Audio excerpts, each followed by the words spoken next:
Greetings, unsettled souls, and welcome to the Correct Views. A very sleepy Sam I.B. DeGangi reporting for the Media Speaks.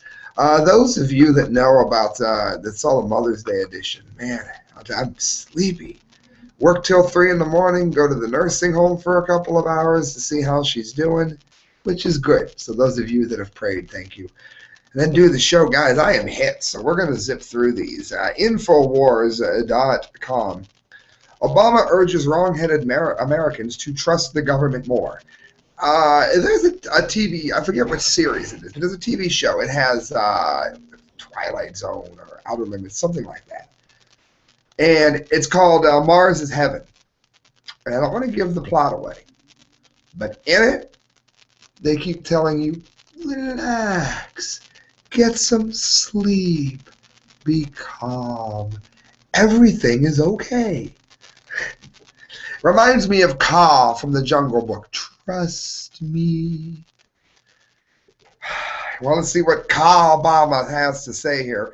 During a speech at a fundraiser for congressional Democrats in La Jolla, California yesterday, President Barack Obama urged wrong-headed Americans to place more trust in the government. Of course. Obama stated that a perception on behalf of middle-class families that people in Washington did not care about them has reinforced apathy or a lack of confidence in our government, before he went on to blame Republicans for making Americans think, quote, they're on their own and the government doesn't have an appropriate role to play. Of course they do. The role they played is causing us to believe that they don't care about us because they sent the middle class jobs to other countries in the name of outsourcing. So you do have a role to play. Government makes things worse. Second of all, Republicans. George Bush was as much of a fascist as Obama. That Republicans and the Democrats are two sides of the same coin, you morons. Obama said that Democrats' goal in the midterms was to break that grip. That's great. And reverse the wrong-headed vision that big government is not the answer. No, democide is all in our head. Yes, Americans have been tricked by wily Republicans into thinking that their government hates them. No, it's just the fact that you guys all outsource everything. Stupid Americans, we've got to reprogram them so that they accept more federal spending and help Obama build beautiful piles of debt for our children to pay off. Chides, Keith Kofler, rather correctly. Obama's rhetoric echoes similar sentiments that he expressed in a speech delivered to Ohio State University graduates just over a year ago. Unfortunately, you've grown up hearing voices that incessantly warn of government, and then it has nothing more than some separate, sinister entity that's the root of all of our problems, Obama told the audience at the Ohio State commencement ceremony. They'll warn that tyranny is always lurking around the corner. You should reject these voices, said the tyrant. Obama went on to imply, as he makes you buy health insurance, that individual ambition was a negative concept, before adding, we don't think that government is the source of all problems. No, not at all. Trust us, said Kaa the snake. You're an idiot if you do. That's the correct view. Moving right along, BizPack review, Tom Telliston. Brothers of Axed HGTV show say there's an agenda to silence men and women of faith. Of course there is. There is in every overreaching corporate tied-in government system that's ever existed. We're talking about the mentality that killed Christ here.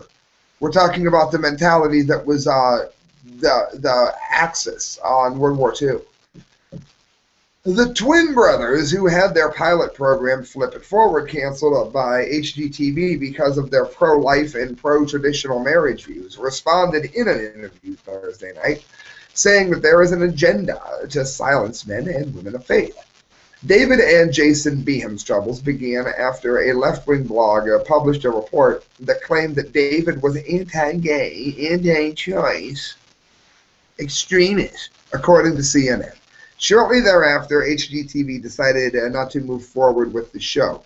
Now, never mind the fact that um, you're lumped into anti-gay. Like, I have no problem with gay people. I'll be honest. I think bi women are hot. I'll just put it out there. But I'm somehow anti-gay because I don't think that they should be allowed to force churches to marry them, because I think that infringes on freedom of religion and freedom of speech. So just because you're labeled as something doesn't mean that you are. Never have I spoken against homosexuals as individuals and gone against them, the brother responded. I speak about an agenda. And that's really what the point of this is that there is an agenda that is seeking to silence the voices of men and women of faith. You don't believe me? I don't know, ask Duck Dynasty. Jason Benham told CNN host Eric Burnett that HGTV knew of their beliefs a year and a half ago and discussed it with them. They got to know us a little better, and then they made a judgment call, recognizing that David and I have no hate in our hearts for anyone, he said. We've been running a successful real estate company for the last 11 years, and we help all people. There is no discrimination. And again, it's any excuse you can use to demonize Christians. And I've said this 100 times. Even if you're not a Christian, this should alarm you greatly. Because why do you think they're going to come after us and not anybody else? Think about it. Stripes.com. Crash drones where North Korean spy efforts, South Korean officials say. Yeah, well, we know that Kim Jong-un has open, it's not a translational discrepancy like they claim with that lunatic in Iran. Kim Jong-un has threatened the world with nuclear weapons. They have a nuclear power plant that has been leaking for as long as it's been open. They shut it down, they opened it again, it's never stopped leaking. Do you know what little bit of radioactive water you would have to have some slave in a North Korean prison put on one of these planes to drop them in a neighborhood that would poison the whole neighborhood? You don't believe me? You don't believe they can fly it right over South Korea? Look up nuclear X-ray machine, Brazil. These scrappers got into a nuclear X-ray like machine place when it was closed. And they took the cesium out. It was blue, it was glowing, they were putting it in their mouth. The entire community was poisoned, and they had to bury the little girl in a lead-lined coffin during much protest. So this could be a very real threat with this. And that's why I've called this segment of the show Koreashima. I told you I was sleepy. 3 crash drones were launched from North Korea for spying purposes and had been programmed to fly over South Korean military installations, the Ministry of National Defense said Thursday. An MND statement said that the smoking gun of a joint South Korean-U.S. investigation was an analysis of the drone's flight plans, which showed that all were launched from and intended to return to North Korea. South Korea's Yonhap News reported that one drone crashed due to an engine problem while the other ran out of fuel. So North Korea is clearly doing as well as ever. But again, all they have to do is fill it with just enough nukes to poison the poor schmuck that they may put it on the plane and then just simply crash it into South Korea. Baek Sung-ju, Vice Minister of National Defense, told reporters that the drones were trying to gain visual intelligence of South Korea and test whether its air defense system could detect small objects. I hope they do it right back to you, scum. The rudimentary blue drones, which were all similar in size and design, were equipped with cameras and parachutes, and according to MND, pose a new military threat, even as North Korea is believed to be preparing for its 4th nuclear test. You need to look at this. It's a drone that looks like it was made in a hobby shop. It's not real high-tech. But again, for the kind of poisoning I'm talking about, it would need to be. Baek also said the drones did not have the capability to carry a significant load of weapons or the software to provide a live feed on or ground contact, indicating that the North is in the early stages of developing unmanned aerial vehicle technology, or in very advanced stages of dumping radioactive cesium on its neighbors. It depends how you look at it. We see this as the beginning stage of a ground-level work of UAVs. And there you go. We can't use the drones to find the missing children that Mrs. Obama wants to hold up signs for. But we can use these to blow each other up with. One drone found on March 24th in the border city of Paju was launched about 3 miles from the north town of Kaesong, home to a jointly run industrial complex. Yonhap reported that it had taken photos of the Blue House, the president's office in Seoul, as well as other installations. I'm glad to see they're on it in South Korea. Another drone was recovered a week later on the border island of Banyeong and was launched about 17 kilometers. So basically, North Korea now is sending drones over to their neighbors, and I'll tell you where this is going to lead. This is going to lead to the South responding in kind, and the South is far more advanced. Friends, do me a favor. In Canton, Ohio, when you get here, even if you're close to here, go to the Arcadia Grill, located on Court Avenue. They've got some of the best food that you've ever eaten. You get there, let them know that Sam IB from The Correct View sent you there. Order a drink. Very, very good. Always made right, exactly the way you want it. Also, go to Facebook. Look up Mike McLaughlin. He is a writer of very, very good fiction. Poetry, novels. The man is a wealth of amazing fiction. So look up Mike McLaughlin. Pick up some of his stories. Let him know you want to read and or purchase some. And let him know that I sent you as well. Please see him from The Correct Views. All right, guys. May 3rd, 2014. Washington's blog. I almost didn't cover this one because it was a little dated, but I just couldn't let it go. Bankers pretend that prosecuting Wall Street crime will blow up the economy. That's like a child molester saying, well, you can't pick me up because I'll lose my job. The Department of Justice is considering initiating criminal charges against 2 banks. I hope they do. In response, the normal cast of characters is saying, as they have for years, that prosecuting banks will cause a meltdown of the economy. My ass. The economy improved in Iceland when they jailed the bankers, so don't give me that BS. The U.S. Attorney for the Southern District of New York recently mocked the silly claims as gloom and doom. Companies, especially financial institutions, will do almost anything to avoid a tough enforcement action, and therefore have a natural and powerful incentive to make persecutors believe that death or dire consequences await. He said, I've heard assertions made with great force and passion that if we take any criminal action, the skies will darken, the oceans will rise, nuclear winter will be upon us, and the world as we know it will end. Indeed, prosecuting the individual Wall Street executives who knowingly committed criminal fraud won't harm the economy. Well written. After all, the main driver, it says, of economic growth is a strong rule of law, and there's tons of links for all of this. It says numerous Nobel Prize-winning economists have said that prosecuting Wall Street white-collar crime is necessary for a healthy economy and a prosperous economy.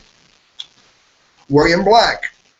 First, no banker is too big to jail. They are easily replaceable, and removing a fraudulent bank CEO from power is the single most productive act that regulators and prosecutors can accomplish. Hilariously, they even applied the rationale for non-prosecution to former bank officers, and if a bank would fail because its former class officers were prosecuted.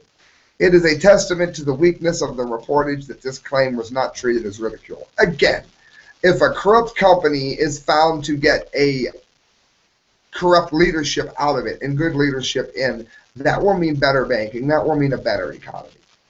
It's common sense, and it's proven here in that article. Also, remember, if you don't want to bank, I don't bank. Go to mediaspeaks.com, look up how to live without banks. I do it every day, and it's rather easy. The economic collapse. 2 more stories to get to. The number of working-age Americans without a job has risen by 27 million since 2000. Did you hear that?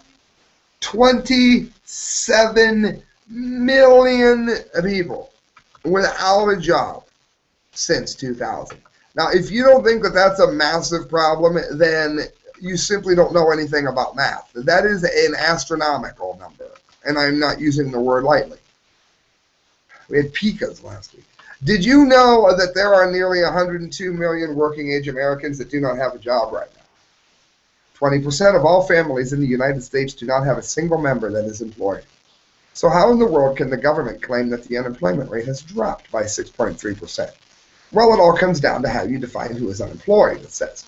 For example, last month, the government moved another 988,000 Americans into the not in the labor force category. According to the government, at this time, there are 9.75 million Americans that are unemployed, and there are 92.02 million Americans that are not in the labor force. In other words, if you haven't had a job in so long, then even if you're looking for it, they say that you're not currently in the workforce, so you don't count. In other words, they managed to eliminate 92 million people from being on it in order to make the numbers look good. So if you don't have a job long enough, you just don't count. Therefore, it keeps the numbers good. That was called cheating when I was in school, by the way. In March, 58.9% of all working-age Americans had a job. In April, 58.9% of all working Americans had a job. Things are not getting worse for the moment, but they're not getting better either. Since only 58.9% of all working-age Americans now have a job, that means that the unemployment situation in America will has significantly worsened since Obama took office.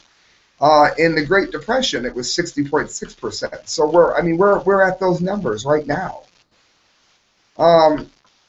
It says, how in the world could we have an unemployment rate of just 6.3% when 20% of all American families do not have a single family member that is working? Well, it says here's how they did it. A family, as defined by the BLS, is a group of two or more people who live together and who are related by birth, adoption, or marriage.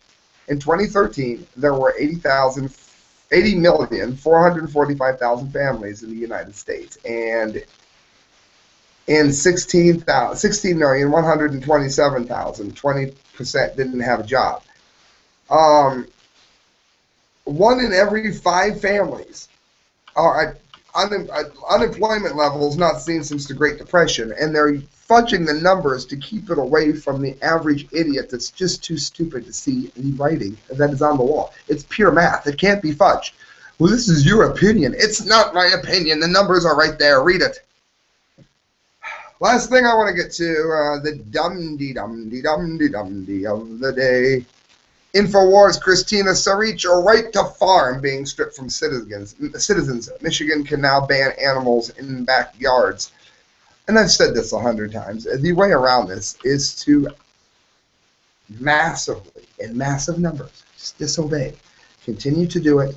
Continue to keep your animals there. And defend your property if you have to. I mean, it is your right to do what you want to on your own damn property, as long as you're not hurting anyone. They're not poisoning the water supply, and they're not. Imagine being threatened with jail time for teaching your children how to grow vegetables in the backyard garden. How about the Department of National Resources forcing you to shoot all of your pigs because they are the wrong race? This was already an unbelievable reality in the state of Michigan prior to the latest news reported by the state's public radio station. Now as a further insult and assault on human rights and sovereignty, Michigan has ruled that local governments can now ban any animal they desire from small family farms. My ass they can, not if you stand up for yourself. This means that in backyards or small acreages, they can ban chickens, beekeeping, goat herding, and more in a time when real food scarcity is at an all-time high, so they can keep feeding you GMOs. The criminalization of the small farming is beyond an affront to the rights outlined in the Constitution. Even wild animals have a God-given right to sustain themselves. Amen. Off the Grid News commented on this development. Some homesteaders in Michigan could find themselves in a complete regulatory limbo because of the Commission's action. Blogger, writer, and organic farmer, and that's half the problem, Michelle Rigodlato Dietrich, does not know if she'll be able to keep her livestock, because about half of her 80-acre farm may not be zoned for farm animals. Take your zoning and put it up your ass. How's that? We're building up a mixed production farm, planning to farm during retirement, and we have a permit in hand for a livestock facility, Dietrich said. Now we're having to reconsider our business plans and may sell the farm and buy a farm in a more rural area with definite right to farm protection. You have a right to do whatever you want to on your own damn property. If an ordinance says you can't, up their ass. It doesn't override the Constitution. These attacks are not just happening in Michigan, though. People across the country are being targeted any time they grow their own food. This is basically an affront on using your land the way that you want to. And it's buying into Agenda 21 and all of their lies, which is why America would be best to leave the United Nations. That is an undeniable correct view. Friends, you are listening to the correct views. Do me a favor, go to themediaspeaks.com and look up the work of Kyle, Court, D. Lake, and myself. If I'm pointing at you right here, you are the low def. It goes live. It's always posted on my channel. You right there are the more high def people, and you're going on the Media Speaks. To donate to the show, themediaspeaks.com. Next, themediaspeaks@hotmail.com. I am going to jump off here and get some sleep, my friends. Good night. God bless. Thank you for listening, and hit share on this video. It helps me immensely.